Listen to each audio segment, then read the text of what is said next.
Bismillahirrahmanirrahim. Assalamualaikum warahmatullahi wabarakatuh. Alhamdulillah. Bagaimana kabarnya semuanya? Baik-baik saja ya. Semoga dalam menjalankan aktivitas kalian pada pagi hari ini, belajar maupun kegiatan apa saja, semoga diberikan kelancaran, dan semoga untuk pembelajaran kita hari ini kita bisa menjalannya dengan baik, dengan fokus, dengan lancar, dan semuanya materi bisa masuk dengan baik. Maka dari itu, mari kita berdoa dulu. Al-Fatihah.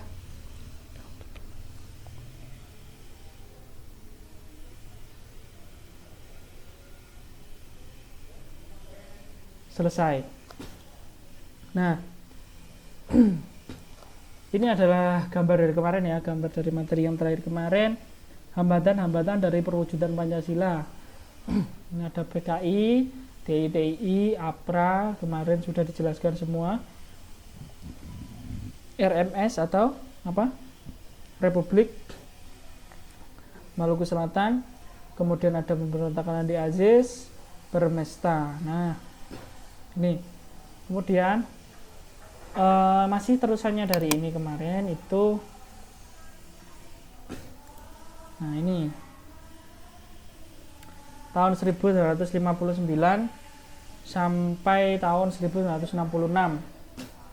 Hambatannya lagi apa? Nah, hambatannya lagi-lagi demokrasi terpimpin ya. Demokrasi terpimpin itu apa? Demokrasi terpimpin itu hadiah hampir mirip dengan pola pemerintahan otoriter atau seenaknya sendiri dari seorang pemimpin negara tadi.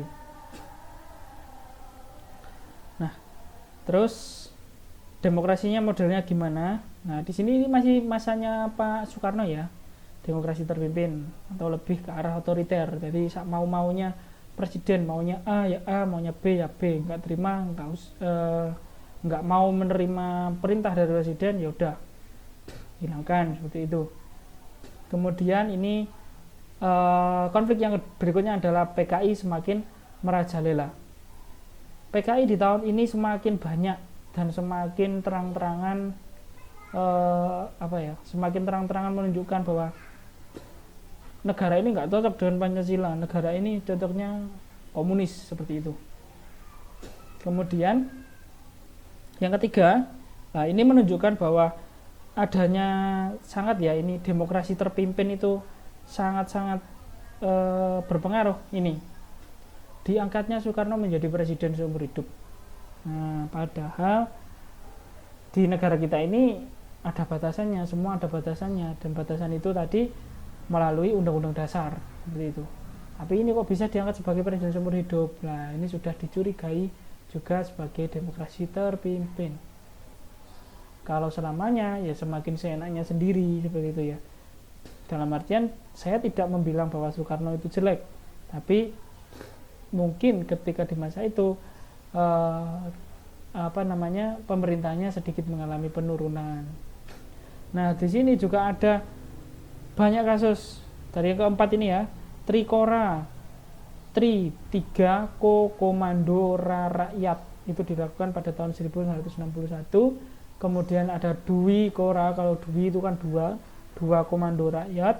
Kemudian yang terakhir Tritura, ini adalah tiga tuntutan ya, tuntutan rakyat, Tritura, tiga tuntutan rakyat. Nah, ketiga peristiwa ini itu berhubungan dengan hilangnya juga ya, atau hilangnya Timor Leste dari bagian negara Indonesia itu salah satu dari sini. Terus dari ketiga ini juga kita pernah berurusan dengan Malaysia. Nah, jadi Malaysia itu kita berawal dari konflik-konflik ini. Kenapa kok sampai sekarang kita itu mesti ada aja kalimat ganyang Malaysia, Malaysia itu pencuri dan lain sebagainya. Itu memang sudah berawal dari tahun ini ya. Padahal aslinya kita dengan Malaysia itu hampir sama, kita rumpunnya itu sama ya. hanya perbedaan sedikit. Bahkan sebagian dari rakyat Indonesia memang ada di Malaysia, dan mereka juga yang dulunya mengawali terbentuknya negara Malaysia. Makanya kok sering ada kesamaan, ya memang budayanya kita hampir sama. Tidak terus mereka, wah Malaysia mencuri reok, Malaysia mencuri keris, batik, dan lain sebagainya. Memang ada sedikit kemiripan. Terus kemudian di tahun 1966 sampai 98, 66 sampai 98 ini adalah masanya Pak Soeharto ya. Setelah ini 1967 Pak Soekarno itu lengser lewat surat yang namanya itu Super Semar. Jadi di tahun ini gejolak dari pemerintahan Indonesia itu sangat apa ya, terlihat sangat tidak stabil dan sangat membahayakan. Bahkan ini kan Pak Soekarno kan lengser dengan surat yang namanya itu Super Semar, surat perintah 11 Maret tahun 1967. Tapi sampai sekarang bukti fisik dari Super Semar ini itu belum ada. Hanya sempat dicurigai juga bahwa Soekarno lengser dengan cara yang tidak hormat, dan beliaunya juga terakhir kan di masa-masa akhir hidupnya kan juga diasingkan. Nah itu juga perlu dicari lagi infonya, soalnya ini Super Semarnya aja tidak kelihatan, isinya memang bener Soekarno lengser kemudian digantikan Soeharto atau gimana, itu masih belum ada. Nah terus ternyata setelah dibawa oleh Soeharto, ternyata otoriterisme semakin kental di zamannya, semakin terlihat demokrasi yang terpimpin tadi, otoriternya itu semakin terlihat, tidak justru semakin sembuh, tapi di zaman Soeharto semakin kejam. Pokoknya pemerintah itu menutup diri dari rakyat mau bilang apa, mau saran gimana atau gimana pun itu tidak diterima. Apalagi kalau ada yang sampai berani mengkritik pemerintahnya Soeharto, itu sampai dicari orangnya itu. Makanya dulu kebebasan dalam berbicara itu sedikit dibatasi dan sangat terbatas. Kemudian ini konfliknya itu kemudian ada demo tahun 98. Demo tahun 98 ini adalah detik-detik berakhirnya Pak Soeharto. Kemudian tanggal 21 Mei 1998 Soeharto lengser, dan kemudian digantikan siapa? Presiden selanjutnya setelah Pak Soeharto, ayo, adalah Pak Habibie ya, Pak B.J. Habibie, yang kalian kenalnya ketika dengan Mbak Bu Ainun saja itu ya. Padahal beliaunya juga berperan besar dalam pergantian pemerintahan di Indonesia. Nah, sampai sini itu adalah sedikit dari itu ya, sedikit hambatan-hambatan Pancasila ketika ingin diamalkan di Indonesia. Dan sampai tahun ini pun, sampai tahun sekarang masih banyak sebenarnya ya. Nah, kemudian kita lanjut lagi.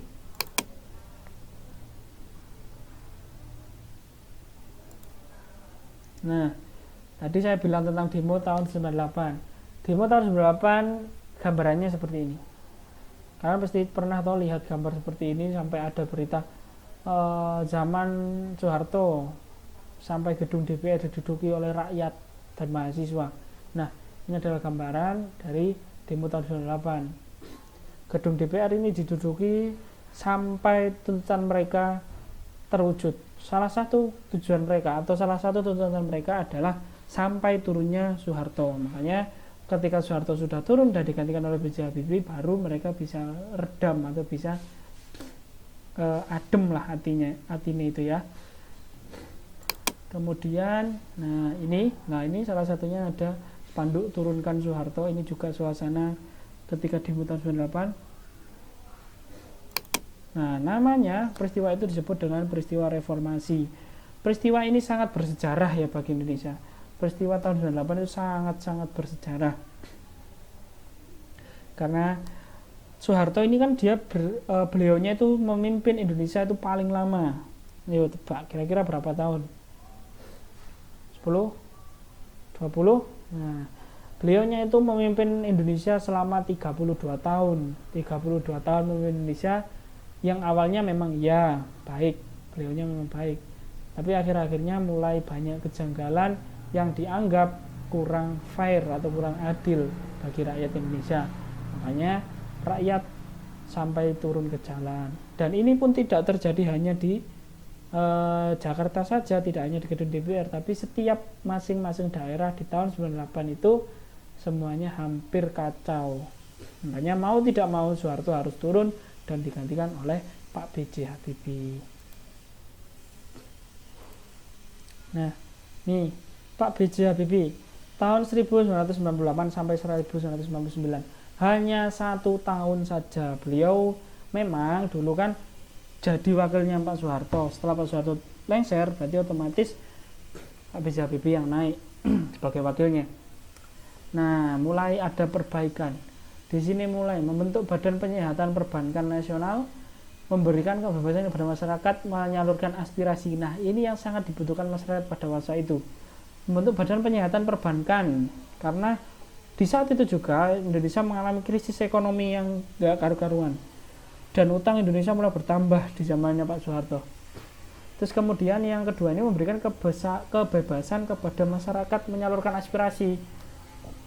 Tadi ya, yang di zaman Soeharto sangat dikengkang, sangat ditutup-tutupi, sangat dibatasi. Nah, akhirnya oleh Pak B.J. Habibie diberikan kebebasan. Itu salah satu angin segar yang sangat ditunggu oleh masyarakat.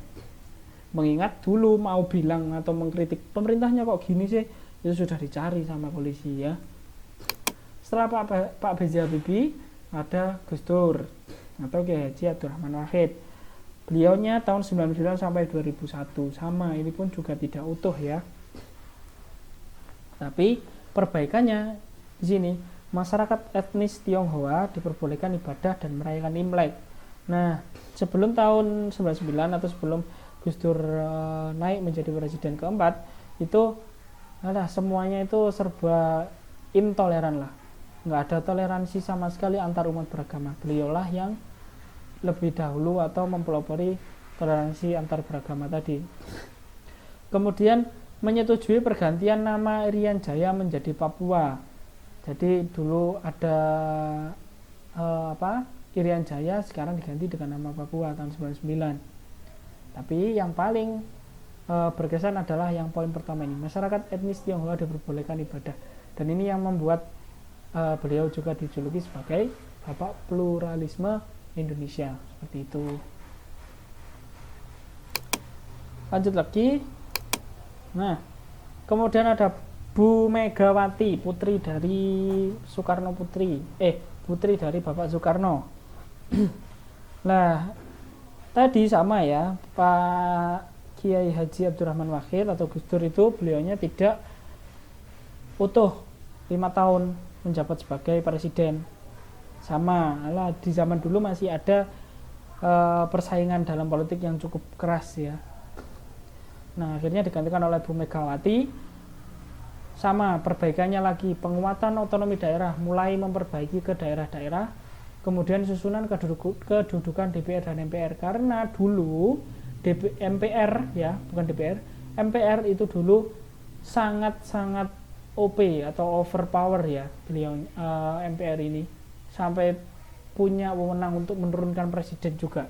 Makanya itu dianggap tidak sah, karena presiden ini dipilih oleh rakyat, seharusnya ya tidak seperti itu juga, tidak diputuskan oleh seorang lembaga gitu ya. Kemudian setelah Bu Mega ada Pak Susilo Bambang Yudhoyono selama 2 periode.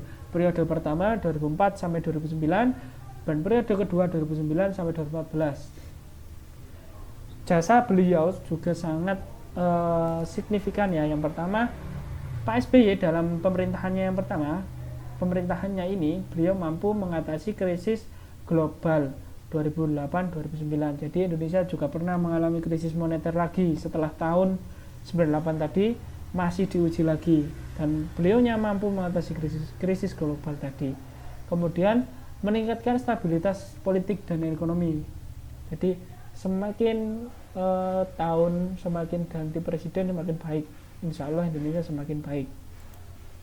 Nah, dan yang terakhir adalah terima kasih, karena setelah Pak SBY kan ganti Pak Jokowi, dan Pak Jokowi masih berjalan sampai sekarang gitu ya. Jadi tadi adalah kesimpulan-kesimpulan dari setiap pemerintahan masing-masing presiden. Nah, sampai sini dulu, semoga bermanfaat untuk materi kita hari ini. Catatannya jangan lupa untuk dilengkapi. Kalau lengkap, alhamdulillah. Kalau tidak lengkap, naudzubillah. Terima kasih. Wassalamualaikum warahmatullahi wabarakatuh.